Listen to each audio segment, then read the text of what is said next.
What would you do if a stranger showed up at your door in the middle of the night, begging for help? Would you let them in? Would you turn them away? Viewer discretion is advised. This story contains sensitive themes and is shared for educational purposes. Well, today's story is about a young woman named Emma Richardson who made a choice that almost cost her everything. This is a tale about kindness, deception, and divine intervention. Stay till the end, because you are about to learn something valuable. Before we dive in, don't forget to hit that subscribe button and turn on notifications so you never miss our folktales with powerful life lessons. In the quiet residential community of Riverside Gardens, a sprawling apartment complex nestled on the outskirts of town, there lived dozens of families going about their daily lives. But there was something strange about this place, something that made residents uncomfortable. In the shadows of Building C, in a dark corner near the community mailboxes, sat a man in a wheelchair. His name, or at least what he told people, was Robert Hayes. He was a beggar, but not like any beggar the residents had ever seen. Most beggars positioned themselves at busy markets or street corners where foot traffic was heavy. But Robert, he never left that corner, not once. At first, people felt sorry for him. They'd drop coins and dollar bills in his lap as they passed by. Some would leave food, but as weeks turned into months, something began to feel off. Robert was always there. First thing in the morning when people left for work, there he was. Late at night when they returned home, still there. No one ever saw him leave.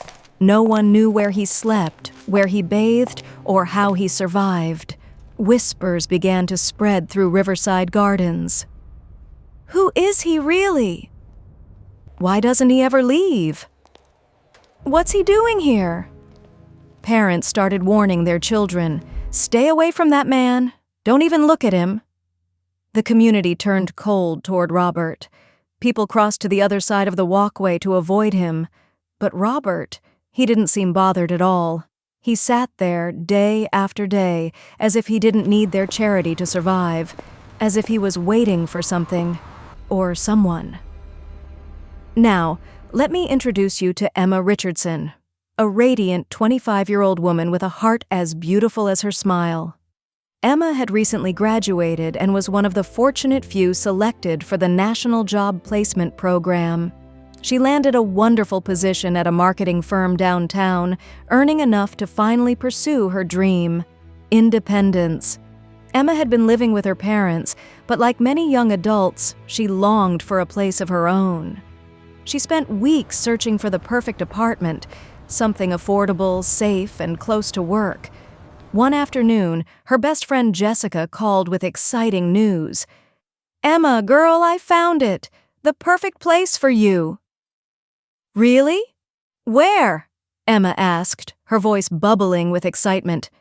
"It's at Riverside Gardens on Maple Court Drive, Building C, apartment 214. It's a beautiful one-bedroom, recently renovated, and the rent is amazing. Plus, it's only 20 minutes from your office." Emma could hardly believe her luck.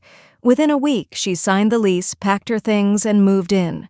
Her parents were supportive but cautious. Her mother, Margaret, a deeply prayerful woman, held Emma's hands on moving day.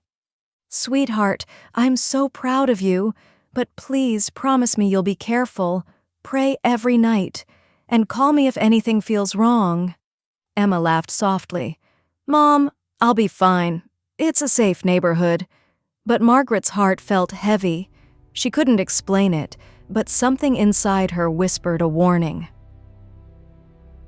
On her first morning in the new apartment, Emma left for work dressed in a crisp blouse and skirt, her spirits high.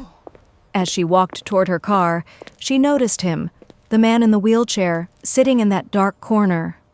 Robert looked up at her. His eyes were dull, his clothes worn and dirty. He seemed utterly alone. Emma's heart stirred with compassion. She approached him gently.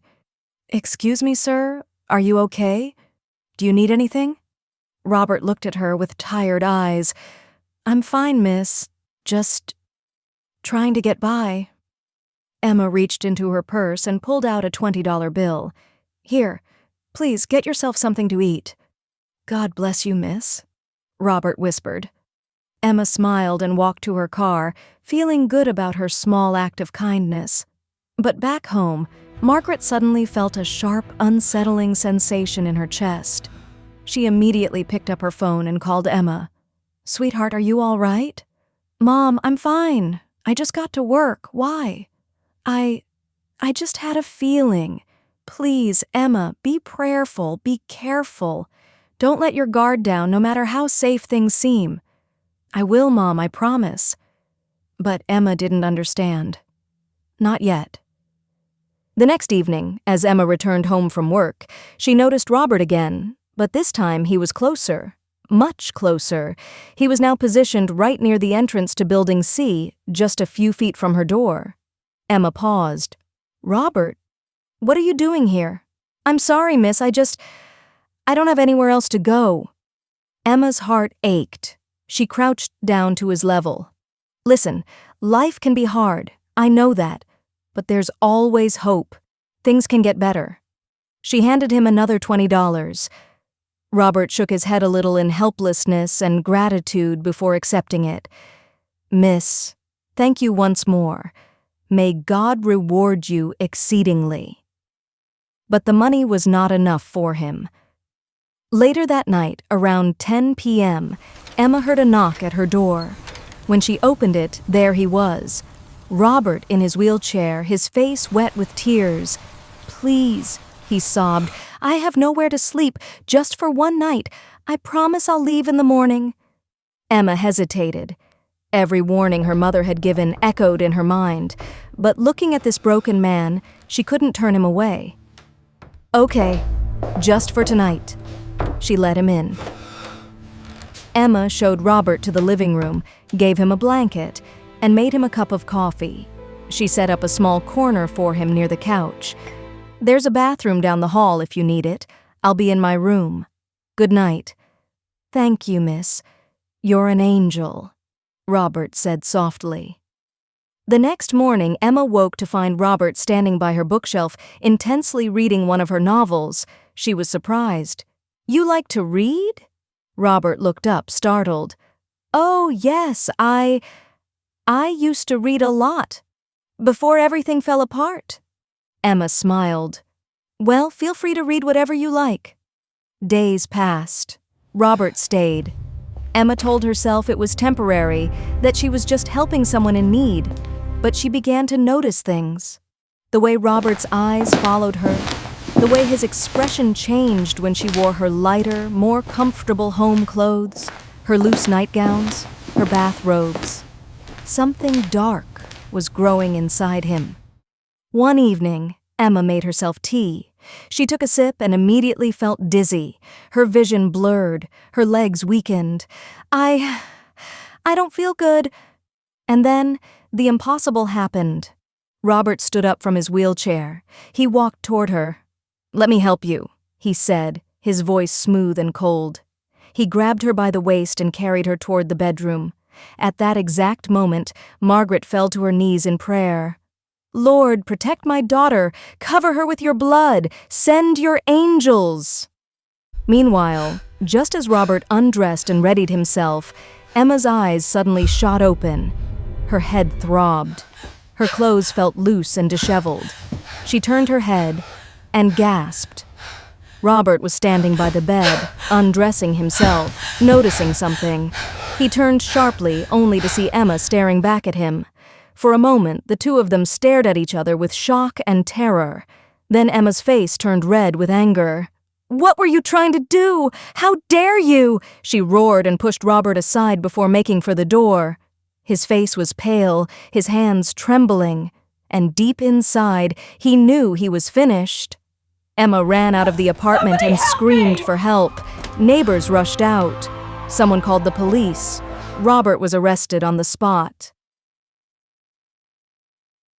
2 days later, the police investigation revealed the horrifying truth. Robert Hayes was not his real name. He was a serial predator who had targeted kind-hearted young women 3 times before. He posed as a disabled beggar to gain their sympathy, drugged them, and assaulted them while they were unconscious. He had changed his identity multiple times and was far wealthier than he appeared. But here's the twist. When police questioned him, Robert confessed something chilling. "I don't know what happened," he told investigators. "When I tried to touch her, I saw something. Like figures of light standing around her bed. I couldn't move. I was frozen, terrified." Emma called her mother, sobbing. "Mom, you were right. You were praying, weren't you?" "Yes, baby," Margaret whispered. "God protected you." And that, my friends, is the end of Emma's story. A reminder that kindness is beautiful, but wisdom is essential.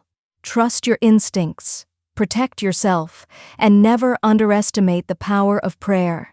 If you enjoyed this story, please like, share, and subscribe for more folktales with powerful lessons.